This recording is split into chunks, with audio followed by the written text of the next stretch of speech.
दोस्तों, बूढ़े गीत की सुनाई गई इस कहानी को अगर आपने मुकम्मल सुन लिया और ध्यान से समझ लिया तो आपकी कई नस्लों तक गरीब नहीं रहेंगे, चाहे आप कितने ही गरीब क्यों ना हो। बहुत पुराने समय की बात है। एक घने जंगल में एक बड़े दरख्त पर एक बूढ़ा गीत और इसकी बीवी रहा करते थे। एक दिन गीत की बीवी ने इससे कहा, ए स्वामी, आज हमें कोई कहानी सुनाइए। तब गीत ने कहा, ए प्यारी, मैं तुम्हें एक कहानी सुनाता हूँ। पुराने वक्त की बात है। एक शहर में नरेश नाम का एक शख्स रहा करता था। इसकी नई नई शादी रीता नाम की एक लड़की से हुई थी। शादी के कुछ दिनों तक सब कुछ तो ठीक चला। रीता दिन रात मेहनत करती, अपने पति की खिदमत करती। इनके घर में दौलत तो नहीं थी, लेकिन रीता के दिल में अपने पति के लिए बेपनाह मोहब्बत थी। वो बहुत ही नेक दिल भी थी, मगर कहते हैं जो लोग नेक होते हैं किस्मत उन्हें ज्यादा आजमाइशों में डालती है। रीता की शादी को अभी 1 साल भी नहीं हुआ था कि इसका पति नरेश इस दुनिया को छोड़कर चला गया और वो विधवा हो गई। एक तो वो विधवा हो चुकी थी, दूसरा इसके पेट में बच्चा पल रहा था। वो करे तो अब क्या करे। कहते हैं असर से ज्यादा सूद प्यारा होता है। वो औरत अपनी जान तो दे सकती थी, लेकिन अपने पेट में पल रहे बच्चे की मोहब्बत ने इसे जीने पर मजबूर कर दिया। इसने फैसला किया वो अपने बच्चे को कभी इसके बाप की कमी महसूस नहीं होने देगी। प्यारे दोस्तों, कहा जाता है कि जब भी कोई इंसान पक्का इरादा कर लेता है तो खुदा भी इसकी मदद करता है। वो बड़े बड़े पहाड़ों को इसके सामने झुका देता है। रीता ने भी यही किया। आज की बुरी नजरों से बचते हुए दूसरों के घरों में झाड़ू पोंछा करने लगी। जैसे भी कोई काम मिलता वो किया करती थी। जो भी पैसे मिलते वो अपने घर का खर्च चलाती थी। कुछ महीने बीत गए और इसके आंगन में एक बेटे की पैदाइश हुई। रीता ने अपने बेटे का नाम रमेश रखा। रीता ने अपने बेटे रमेश को बड़ी मोहब्बत से पाला। वो दिन रात मेहनत करके इसे अच्छे कपड़े पहनाती, अच्छा खिलाती और हर खुशी देने की कोशिश करती थी। दोस्तों, रमेश बड़े बड़े सेठों और साहूकारों के बेटे के साथ दोस्ती करने लगा। वो इनके साथ खेलता कूदता और वक्त गुजारता था। जब वो इन अमीर लड़कों के साथ रहता तो कहीं न कहीं इसे अपनी गरीबत का एहसास होने लगता। कई दिनों तक वो इसी सोच में डूबा रहा कि आखिर मैं इतना गरीब क्यों हूँ। इसी ख्याल में गुम एक दिन वो अपने माँ के पास आया और बोला, माँ, हमारे गांव में मेरे बहुत से दोस्त हैं जो बहुत ही अमीर हैं, लेकिन माँ, हमारे पास इतना पैसा क्यों नहीं है। खुदा ने हमें इतना गरीब क्यों बनाया है। बेटे की ये बात सुनकर रीता ने कहा, बेटा, अमीरी और गरीबी सब किस्मत की बात है। खुदा ने जिसे जैसा बनाया वो वैसा ही रहा। इसमें हम कुछ नहीं कर सकते। हमारे नसीब में जो कुछ लिखा है हम इसे बदल नहीं सकते। रमेश ने कहा, माँ, मुझे बस ये बताओ कि किस्मत को कौन लिखता है। तब रीता ने कहा, बेटा, खुदा ने जो लिखा है। रमेश ने जवाब दिया, नहीं माँ, मैं खुदा से मिलना चाहता हूँ। वो कहाँ मिलेंगे? मैं इनसे मिलकर पूछूंगा कि इन्होंने हमारे नसीब में इतनी गरीबत क्यों लिखी है। प्यारे दोस्तों, विधवा माँ ने अपने बेटे से कहा, बेटा, कहा जाता है कि खुदा जंगल में रहते हैं। रमेश जिद्दी था। वो फौरन जंगल की तरफ निकल पड़ा और बोला, जब तक मैं खुदा से नहीं मिलूं तब तक घर वापस नहीं आऊंगा, चाहे कुछ भी हो जाए। पूरा दिन गुजर गया मगर इसे कहीं भी खुदा नजर नहीं आया। वो बहुत ही परेशान हो गया। अगले दिन भी इसी तरह गुजर गया मगर रमेश मसलसल आगे बढ़ता गया। सफर करते करते इसे बहुत ही भूख लगने लगी। वो बेचैन हो गया, जंगल में रोता रहा और कहता रहा, ए खुदा, तुम कहाँ हो? मैं तुम्हें ढूंढ रहा हूँ।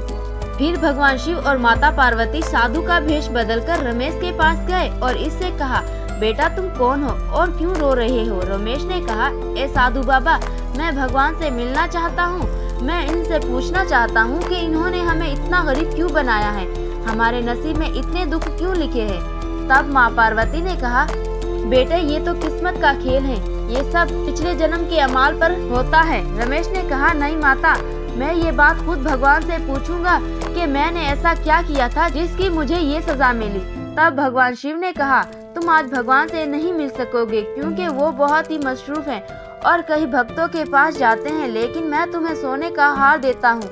इसे बेचकर तुम अपनी गरीबत दूर कर लेना। रमेश सोने का हार देखकर बहुत ही खुश हो गया और कहने लगा, ये तो बहुत ही अच्छा हुआ। अब हमारे नसीब में कुछ बदलाव जरूर आएगा। रमेश हार लेकर घर की तरफ चल पड़ा। रास्ते में इसके दिल में कई ख्यालात आ रहे थे। जब माँ ये हार देखेगी तो वो बहुत ही ज्यादा खुश हो जाएगी। इससे हमारी गरीबत दूर हो जाएगी। ऐसे ही कई ख्यालात में गुम रमेश घर की तरफ जा रहा था कि के रास्ते में इसे हाजत महसूस हुई। इसने वो हार एक पत्थर पर रख दिया और हाजत के लिए चला गया। इधर क्या हुआ, एक चील इस हार को खाने की चीज समझकर अपनी चोंच में दबाकर उड़ गई।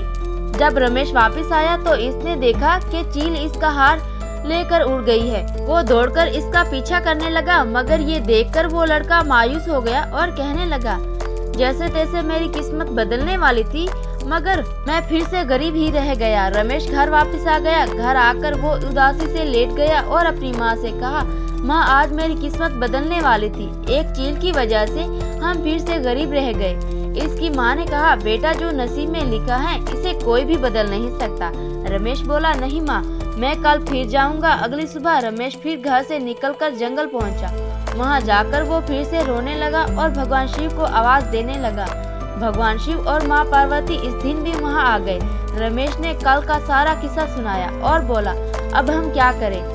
भगवान शिव ने कहा, बेटे, मैं तुम्हारी किस्मत नहीं बदल सकता। अगर तुम्हें अपनी गरीबत मिटानी है तो तुम्हें ब्रह्मा जी के पास जाना चाहिए।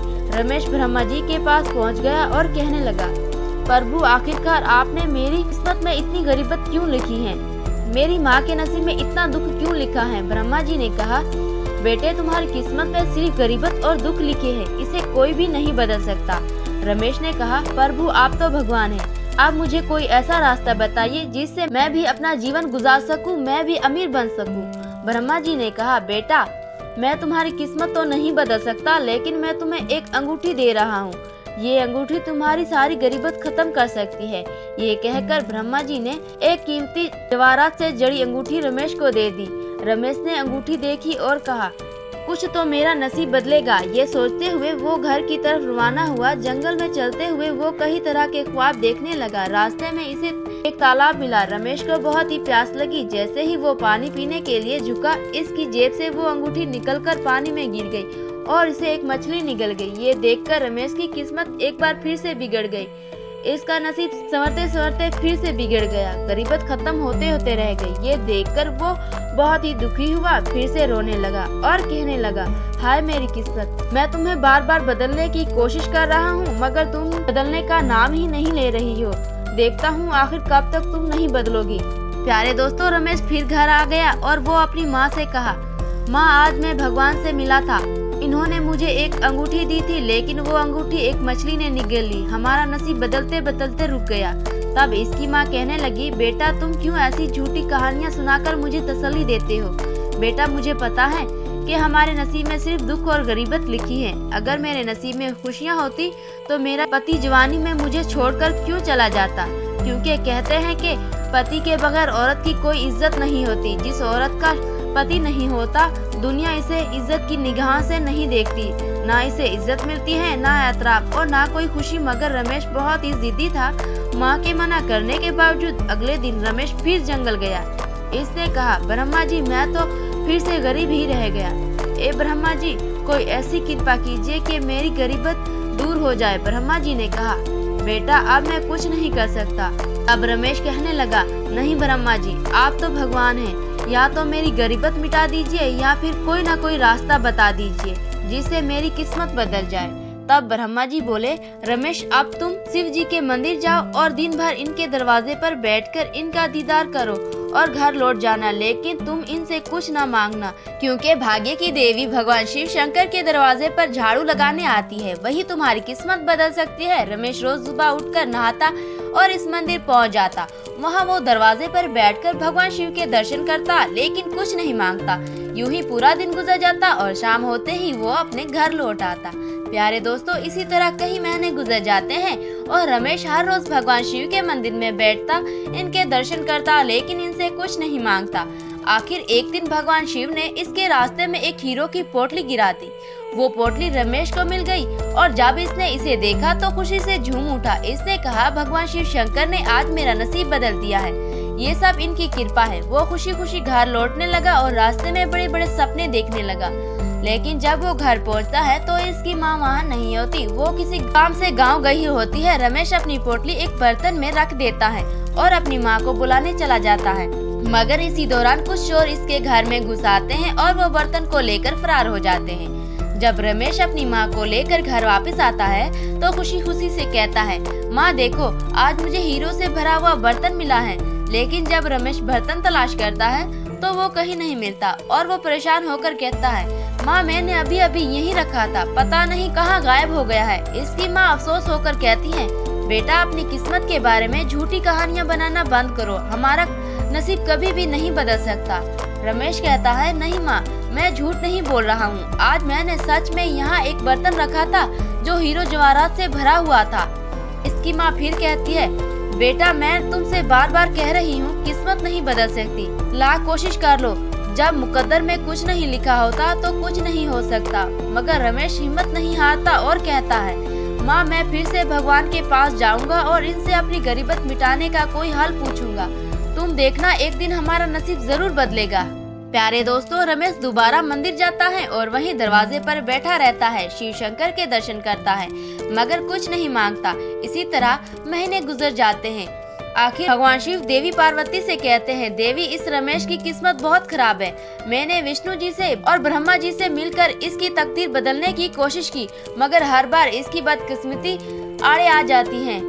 फिर महादेव किस्मत की देवी से कहते हैं, ए भाग्य देवी, तुमने इस लड़के और इसकी माँ के नसीब बहुत ही गरीबत लिखे हैं, नसीब में बहुत ही गरीबत लिखी है। मैं तुम्हें हुक्म देता हूँ कि इसकी तकदीर बदल दो, इसकी गरीबत मिटाओ और इसका जीवन खुशियों से भर दो।